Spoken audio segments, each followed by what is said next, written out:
poiché ogni volta che mangiate di questo pane e bevete di questo calice, voi annunciate la morte del Signore finché Egli ritorni. Alleluia. Davanti a questa mensa oggi, prima di avvicinarci e di sederci attorno a Gesù, vogliamo esaminare noi stessi, come ci insegna la parola di Dio. Se c'è qualche cosa nella nostra vita che ci turba, se abbiamo bisogno di riconciliazione, se abbiamo bisogno di riconciliarci con Dio, con le persone, che lo Spirito Santo ci guidi in questo passo di riconciliazione. Alleluia, gloria a te, Signore.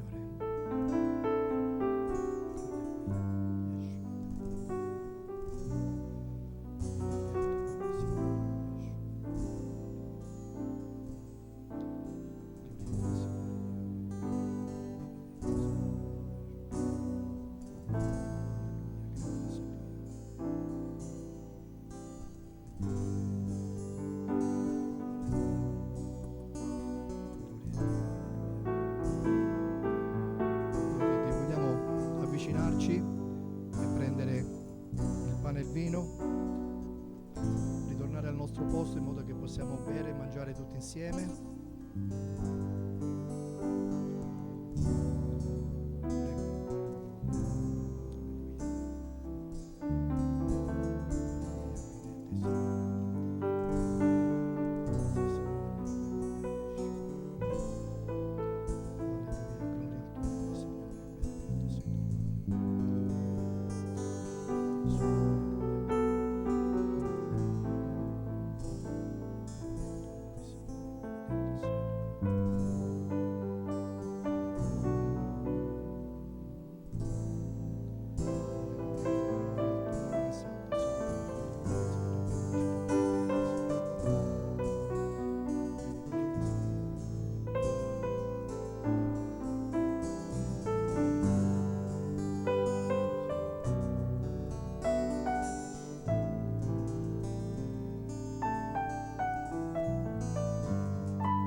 Buongiorno a tutti. No, prima di tutto volevo fare un annuncio, chiedere anche preghiera per, per me e Medea e Grace. Ora Medea è di là. Stiamo parlando di queste cose di cambiamenti. Sì, per me non è facile perché non mi aspettavo. Infatti questo qui sto parlando con Medea per vedere come sono le cose. Sì. E voglio dire che l'annuncio che volevo fare è che non saremo più 3, ma saremo 4. Infatti non mi aspettavo, e quindi sto parlando come idea sul serio perché è un dono che Dio ha dato. Non è che non ero pronto, ma con tutto, infatti. E quindi vi chiedo veramente preghiera perché e Grace all'inizio non è stato tanto facile, come si dice? No, quando ho partorito. Il parto non è stato difficile, quindi è un dono di Dio e quindi è veramente un regalo grandissimo di Dio. E vi chiedo la preghiera. Quando non avete cosa pregare, un tempo libero, pensate a noi e quindi vediamo fino a gennaio. Amen. Aspetta, qui. Ma Medea non c'è di là, vogliamo pregare. C'è Medea? Vogliamo pregare insieme a tutta la famiglia che crescerà.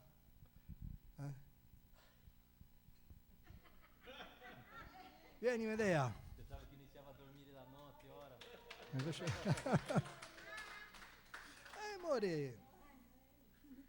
Gloria a te Signore Dio. Leonardo, vuoi venire a pregare per i nostri cari? A benedire questa famiglia, questa bellissima bambina.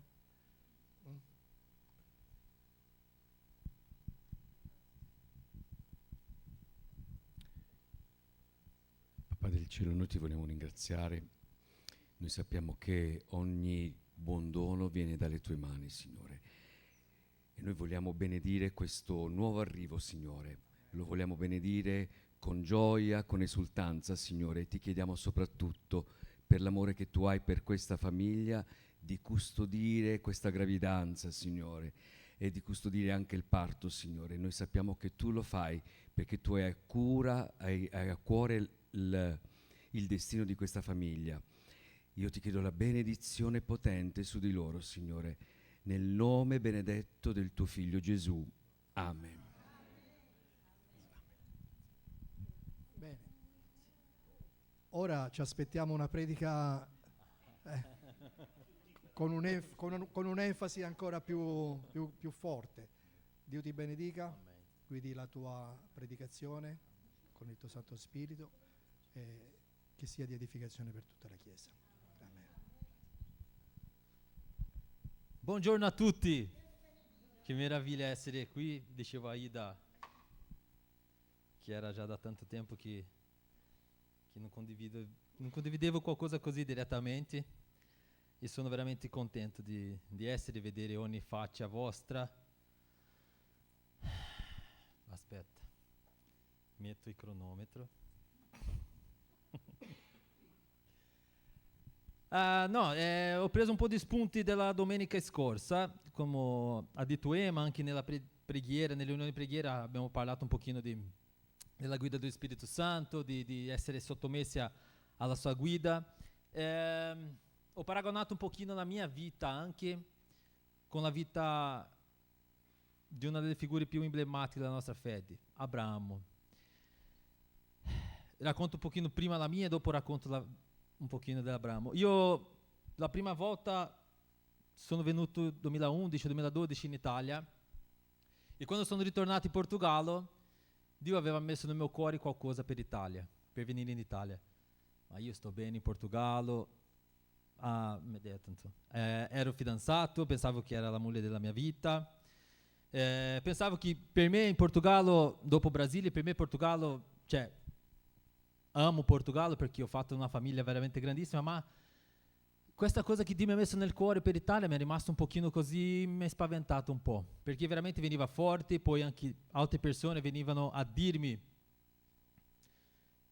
con parole profetiche, con incoraggiamento anche di questa cosa per l'Italia, ma io non volevo lasciare Portogallo perché stavo bene nel mio benessere, nella mia comodità, con la mia seconda famiglia e non volevo quasi che obbedire questa chiamata di Dio per me in Italia.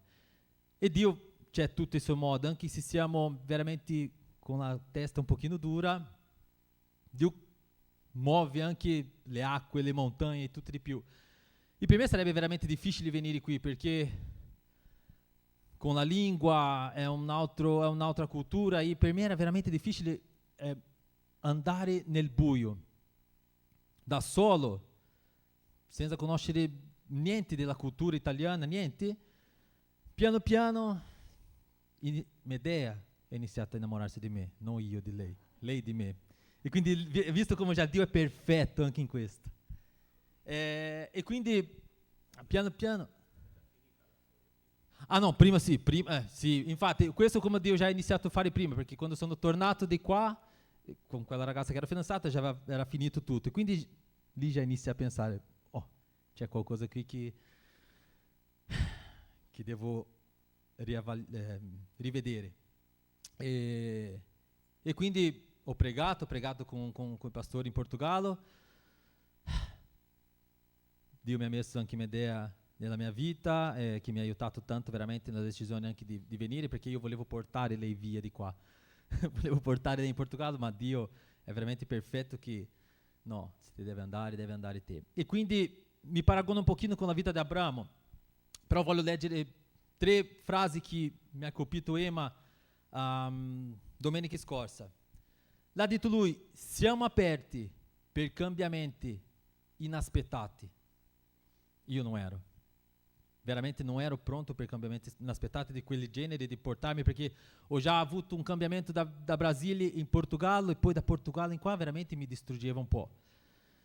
E questa domanda mi ha fatto veramente riflettere ancora oggi, domenica scorsa, come ha detto. E poi ha parlato dell'esempio del viaggio che loro hanno fatto a Zanzibar, che loro hanno pianificato tutto, di stare soli, tranquilli, comodi, senza niente, e Dio lì gli ha parlato di servire anche in Africa.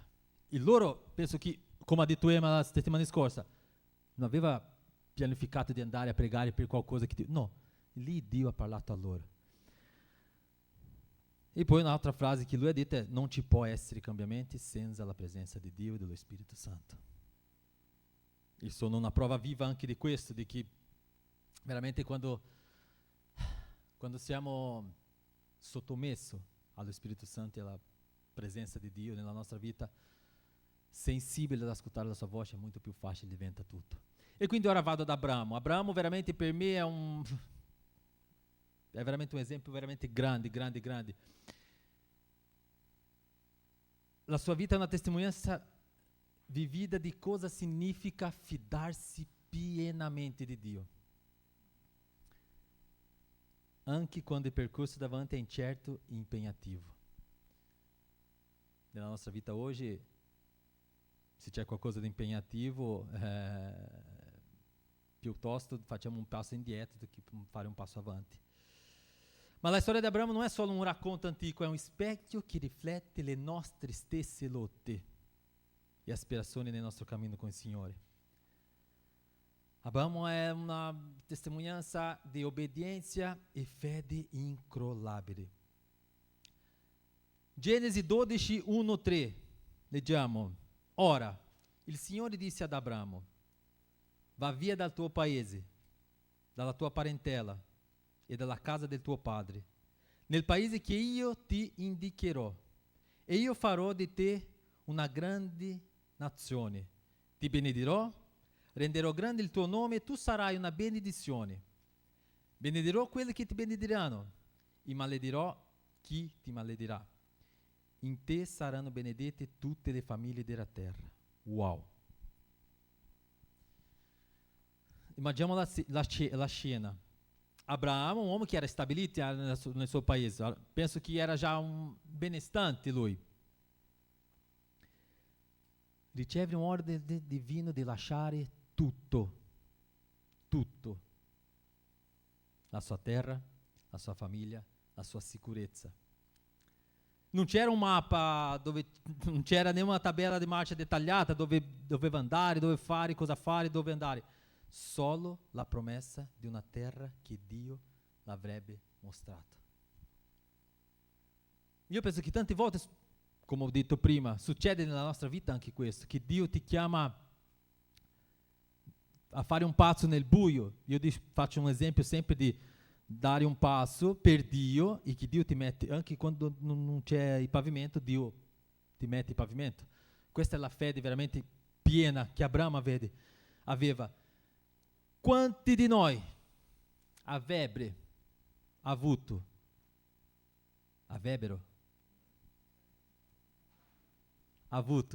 il coraggio di obbedire a una chiamata così radicale, senza conoscere la destinazione finale? Io dico per primo, io no. Obbedire a una chiamata così radicale anche per me quando mi ha chiamato di venire in Italia, veramente radicale, perché dovevo lasciare tutto. Avevo lavoro, avevo casa, avevo macchina, avevo la mia vita. Dovevo lasciare tutto. L'obbedienza di Abramo non si basava sulla logica umana, ma sulla fiducia nella voce di Dio. E questo è veramente meraviglioso. Quando facciamo le cose per le nostre forze, per la nostra ragione, con la nostra intellettualità, purtroppo non andiamo avanti tante volte. Ma quando fidiamoci di Dio in ogni momento, sapendo che Lui è quello che è promesso. Abramo non discusse, Abramo non esitò, semplicemente andò. E questo ci insegna che la vera obbedienza spesso richiede che mettiamo da parte i nostri bisogni di controllo e abbracciamo l'incertezza con fede. E veramente io ho dovuto lasciare, come Abramo ho dovuto lasciare tutto quello che mi piaceva, quello che era la mia sicurezza, per obbedire a una chiamata di Dio. Potevo sbagliare? Sì. Potevo essere una volontà mia di venire in Italia perché mi è piaciuto anche il paese, mi è piaciuto il cibo, anche se in Brasile il cibo è veramente buono. Ma veramente in quel momento Dio ha parlato veramente potente nel mio cuore di lasciare Portogallo e venire in Italia. Non facile, ma ho imparato a obbedire a Dio. Anche se dentro di me era veramente tanto contro, ma Dio è molto più importante dei miei bisogni, della mia comodità, del mio comfort. L'obbedienza di Abramo fu il primo passo verso il compimento delle grandi promesse divine nella sua vita. L'obbedienza. Tante volte per essere benedetti dobbiamo obbedire. E questa mattina penso che il filo che Dio sta parlando non è per caso niente, ma anche abbiamo ascoltato nelle preghiere, abbiamo ascoltato nelle canzoni.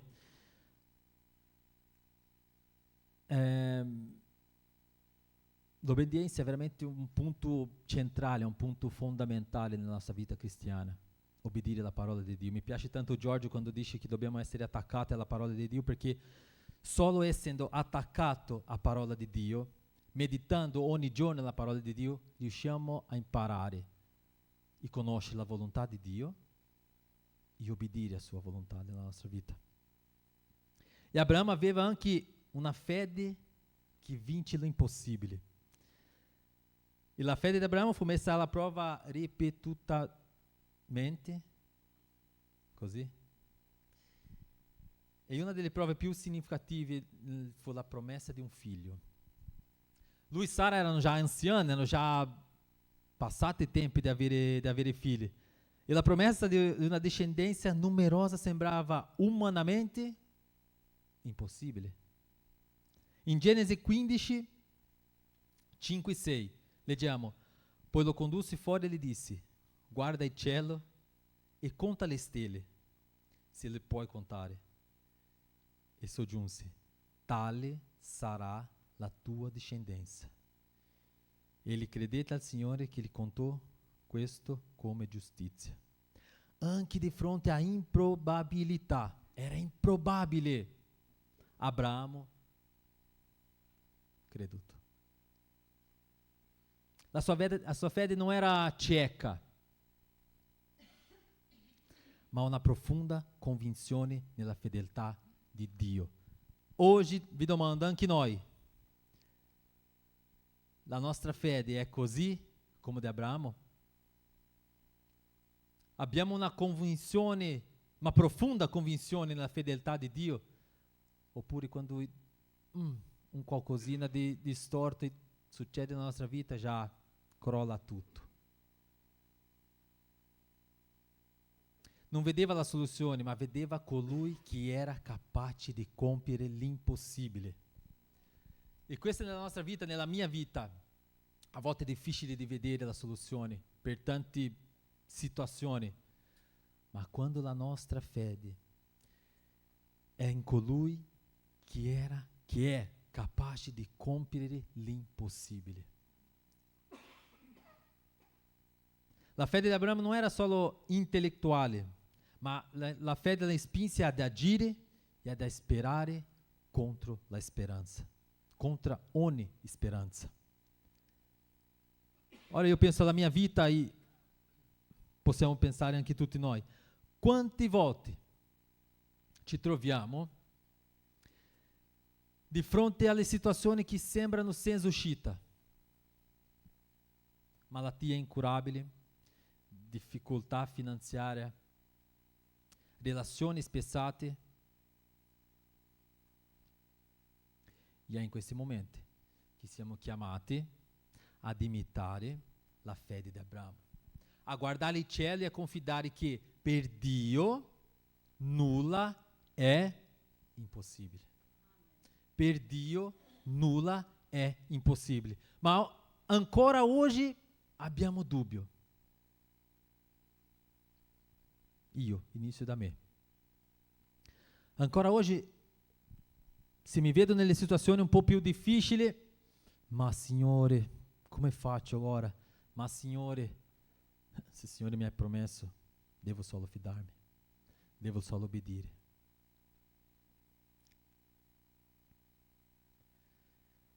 Il l'ápice della fede e dell'obbedienza di Abramo è senza dubbio il sacrificio di Isacco.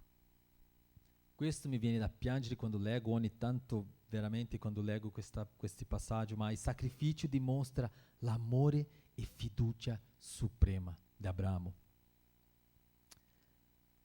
Non leggerò, ma c'è scritto in Genesi 22, dopo possiamo tornare a casa e rileggere. Dopo anni di attesa di un figlio, Isacco era il figlio della promessa e viene chiesto da Dio in sacrificio. Wow, io non posso nemmeno immaginare cosa veniva in mente di Abramo in quel momento. Non posso immaginare veramente. È una prova inimmaginabile. Il figlio che rappresentava la continuità della promessa, la gioia della sua vecchiaia, veniva richiesto colui che lo aveva concesso. In Ebrei 11, 17 e 19 ci dà una visione della fede di Abramo in quel momento. Ebrei 11, 17 e 19. Per fede, Abramo, quando fu messo alla prova, offrì Isacco. Ele che aveva ricevuto le promesse, offrì il suo unigenito. Eppure Dio gli aveva detto, è in Isacco che ti sarà data una discendenza. Abramo era persuaso che Dio è potente da risuscitare anche i morti. Ele ebbe Isacco come una specie di risurrezione. Wow, che fede! Io veramente prego ogni giorno ora che Dio possa aumentare la mia fede e avere una fede incrollabile come di Abramo. E Abramo non esitou. Abramo non esitou. Dimostrou la sua fede incrollabile e la sua obbedienza suprema. Confidou que anche se Isacco fosse stato sacrificato, sarebbe stato sacrificato, Dio era potente per risuscitarlo. Perché le promesse divine non vengono mai meno. Le promesse di Dio non vengono mai Ameno. E grazie a Dio veramente oggi che sono qui in Italia, quest'anno forse fa 8 anni, all'inizio tante volte l'ho pensato, perché cosa faccio, ritorno. Anche un po' di mesi fa ho pensato anche di tornare. Ma quando Dio ci chiama e quando te capisci veramente la volontà di Dio per la tua vita, non puoi tornare più indietro. E questa attitudine non riguarda solo l'assenza di dolore, perché immagino che quando Abramo portava Isacco, il suo cuore era spezzato, il suo cuore veramente piangeva.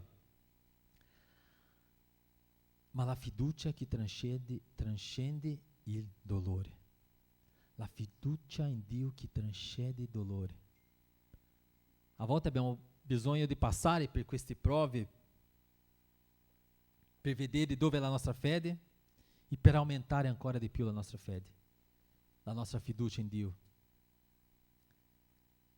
Dio, vedendo l'obbedienza e la fede di Abramo, provvide un ariete per il sacrificio.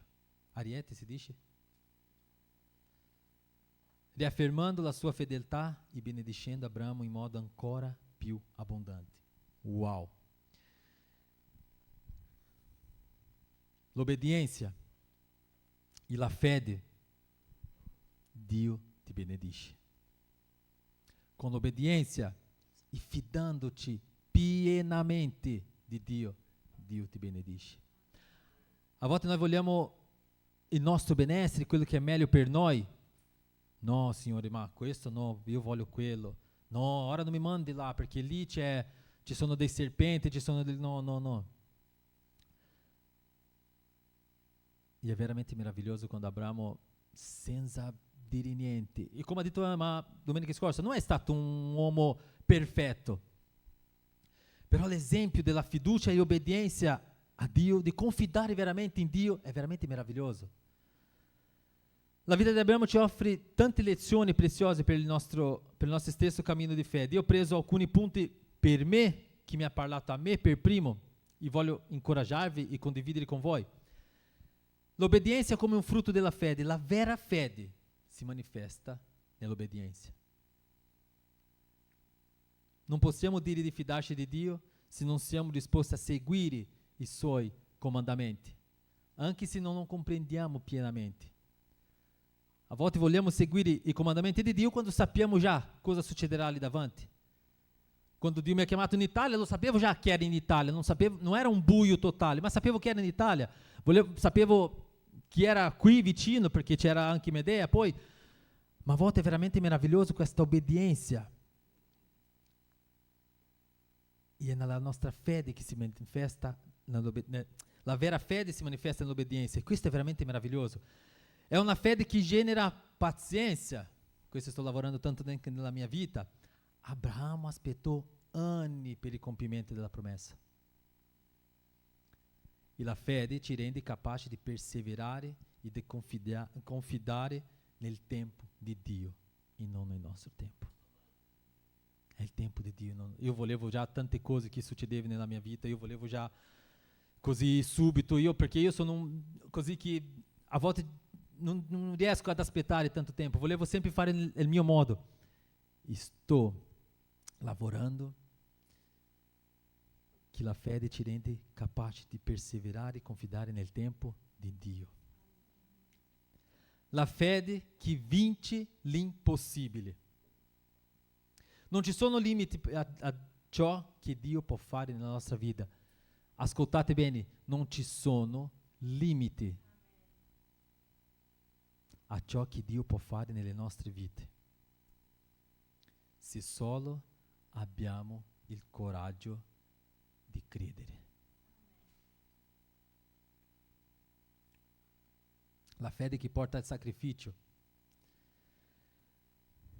Nel nostro cammino, questo per me, ma ascoltate bene, la fede ci chiamerà a rinunciare a cose che apprezziamo.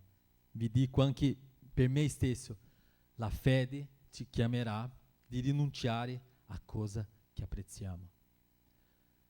facile? Non è facile. Ma Dio ci ricompenserà sempre con qualcosa di più grande e migliore. Io pensavo che Portogallo per me era mio paradiso, stavo bene quando sono venuto a Portogallo. Mio paradiso è Brasile. Però Dio mi ha chiamato in altro paradiso. E pensavo che stavo bene in Portogallo, cioè avevo tutto, non mi mancava niente, niente. Ma Dio mi ha dato veramente i migliori quando sono venuto in Italia. All'inizio è stato facile? No, non è stato facile, ho dovuto veramente camminare, e camminare veramente, perché all'inizio ho lavorato nel freddo a distribuire i volantini a Pisa, a Empoli, a Pontedera, e camminavo. E non è stato facile. Pensavo, ho sbagliato io, Signore, di venire in Italia. Cosa vuoi da me in Italia? Però quando ho rinunciato tutto quello che apprezzavo, avevo il calcio, giocavo a calcio, era una meraviglia, ma Dio mi ha dato veramente i migliori qui, i migliori in tutti gli aspetti, in ogni area della mia vita in Italia, perché la mia fede ha portato anche un sacrificio, perché io mi fidavo di Lui e sapevo che Lui c'era i migliori per me in Italia, e mi ha dato veramente i migliori. Sto godendo ogni momento della mia vita in Italia. Non posso lamentare, perché questa terra promessa che Dio mi ha dato, voglio prendere tutto quello che Lui c'è ancora da darmi. Facile da rinunciare a tutto quello che avevo? Non è stato facile. Ma veramente quando ci mettiamo sottomessi alla parola di Dio, obbedendo la parola di Dio, fidandoci pienamente della sua volontà nella nostra vita, non possiamo lamentarci. Sarà sempre rose e fiori? No. Ma Gesù è in ogni momento con noi. E Dio ci parla in ogni momento. Quando veramente mettiamo la nostra vita sulle sue mani. E vado a concludere.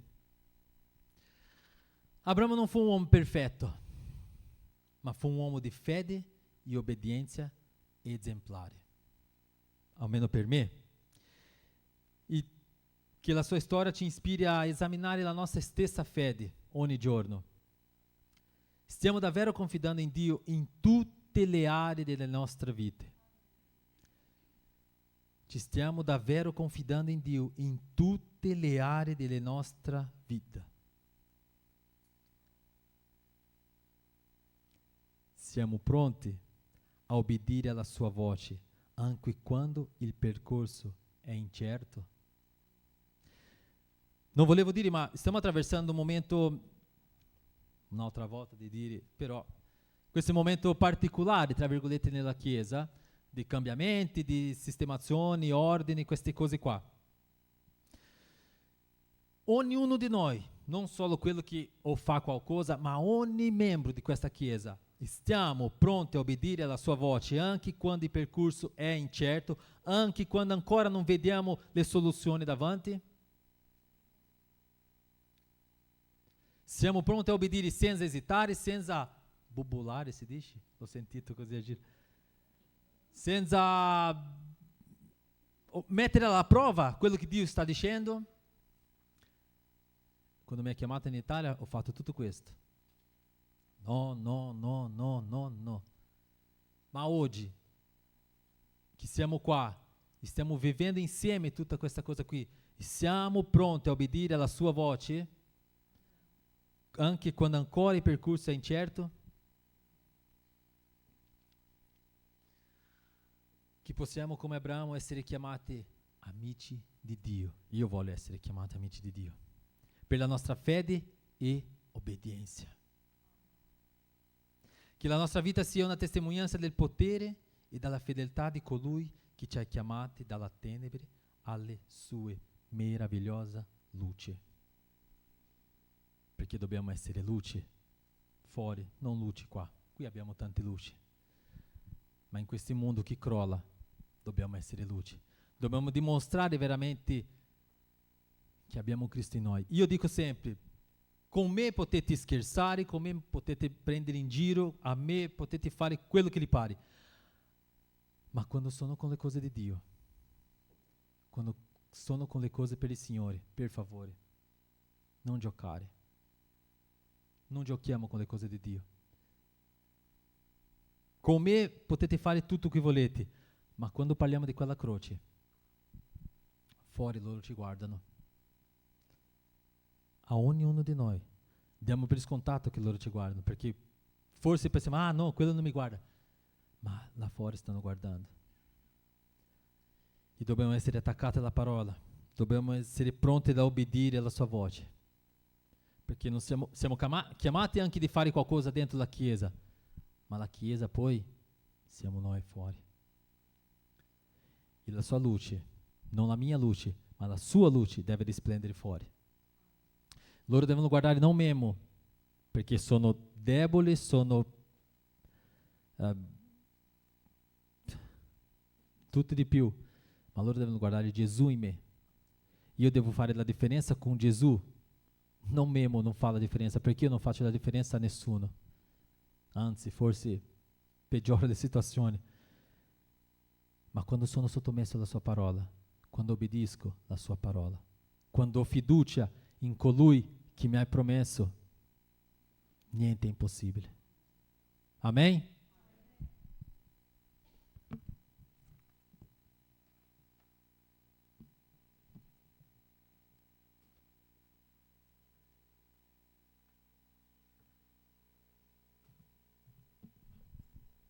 Gloria a Dio. È tempo di ascoltare la chiamata del Signore e di ubbidire. E io qualche settimana, un po' più di tempo fa, mentre lavoro, guardando un po' le circostanze, gli avvenimenti che stavano accadendo nella Chiesa, dicevo, ma ormai che mi metto in gioco a fare, cioè nel senso, mi basta, ho raggiunto la mia età, che mi metto in gioco. La parola di Dio mi è venuta in mente, Genesi capitolo 3. Genesi capitolo 3. E mi ha ricordato, dice, ma quanti anni hai tu? 66, oggi faccio 66 anni, grazie per gli auguri. 66 anni. E mi ricordo che nel capitolo 3 non c'è una benedizione, c'è una maledizione. Dio ha maledetto l'uomo, gli ha detto tu vivrai al massimo 120 anni.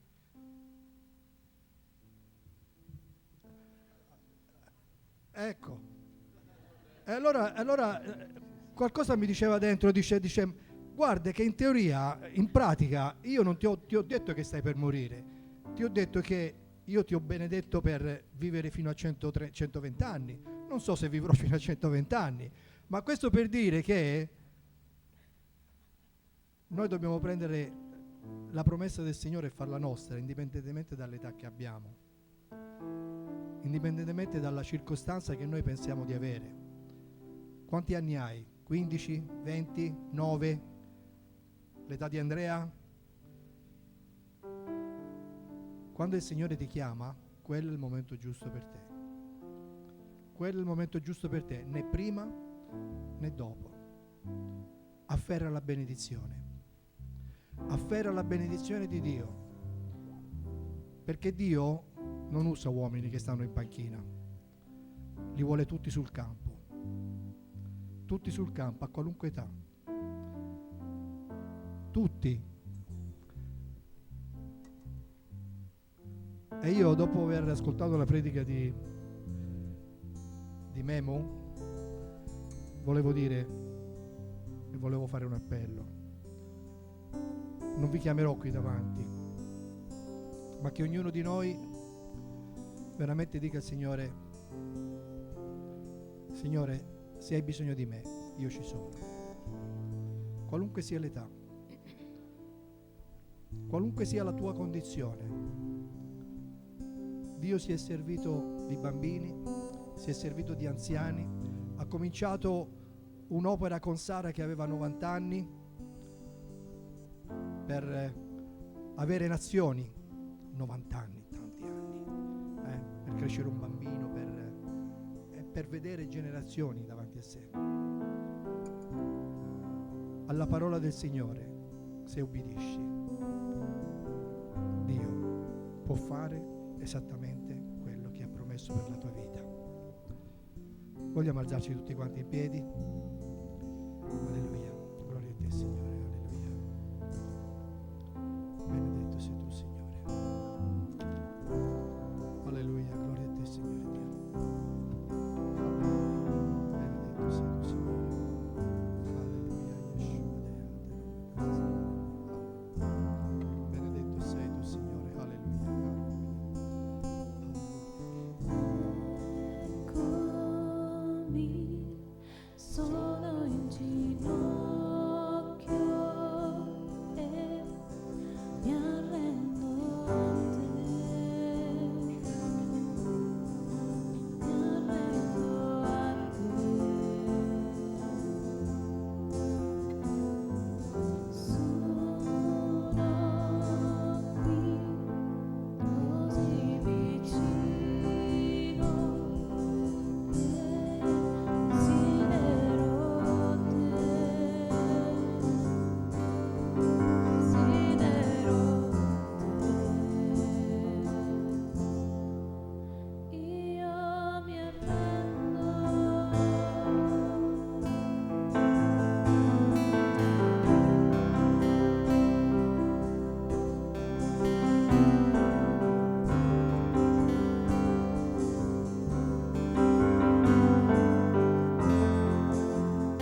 Signore Dio, hanno deciso in cuor loro, Signore Dio, di